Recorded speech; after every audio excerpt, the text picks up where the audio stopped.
পৃথিবীতে কর্মফল বলে একটা বিষয় আছে। এই আন্তর্জাতিক অপরাধ ট্রাইব্যুনালকে পুনর্গঠন করেছিল শেখ হাসিনা নিজে। না ক্যাঙ্গারু কোর্ট বলে উপহাস, এটা আওয়ামী লীগের কণ্ঠে, এটা মানায় না।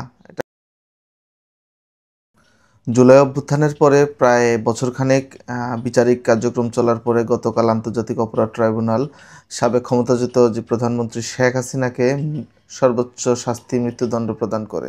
তার বিরুদ্ধে মানবতা বিরোধী অনেকগুলো অপরাধের অভিযোগ ছিল, তার মধ্যে একটাতে যাবজ্জীবন এবং দুইটাতে তাকে মৃত্যুদণ্ড দেওয়া হয়। তার সাথে সাবেক স্বরাষ্ট্রমন্ত্রী আসাদুজ্জামান কামাল ছিল, তাকেও মৃত্যুদণ্ড দেওয়া হয়। আর রাজশাহী হওয়ায় সাবেক আইজিপি তাকে 5 বছরের কারাদণ্ড দেওয়া হয়।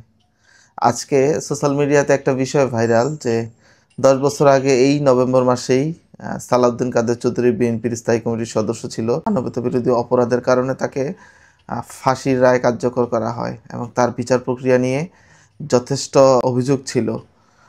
তাছাড়াও তিনিও নিজেকে নির্দোষ দাবি করেছিলেন, কিন্তু তড়িঘড়ি করে হোক একটার পর একটা রায় কার্যকর করা হয়েছিল।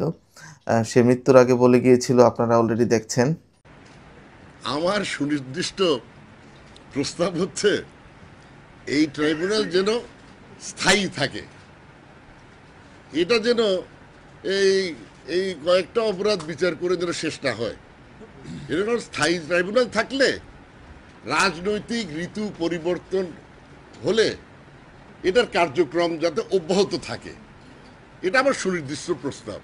আমরা এটা ছোট থেকেই জানি যে পৃথিবীতে কর্মফল বলে একটা বিষয় আছে।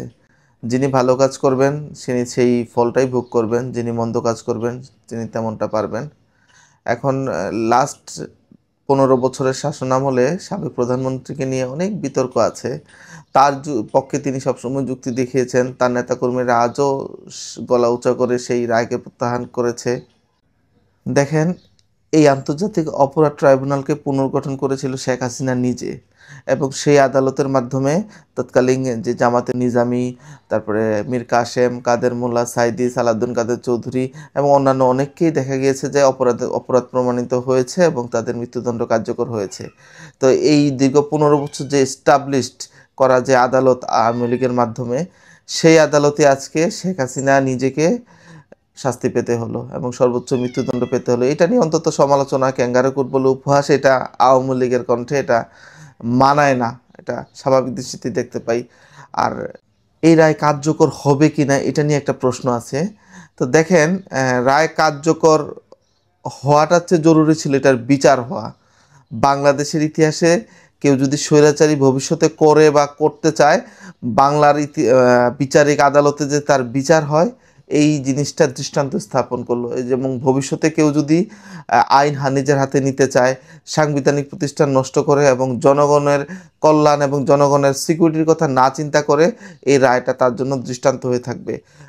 রায় প্রত্যাহার করেন, কমপ্লিট শাটডাউন দেন, যত প্রতিবাদ করেন, কিন্তু যেই ট্যাগটা আজকে আদালতের মাধ্যমে কাগজে কলমে লেগে গেল, পৃথিবীর ইতিহাসে এটা কোনো দিন মুছতে পারবে না।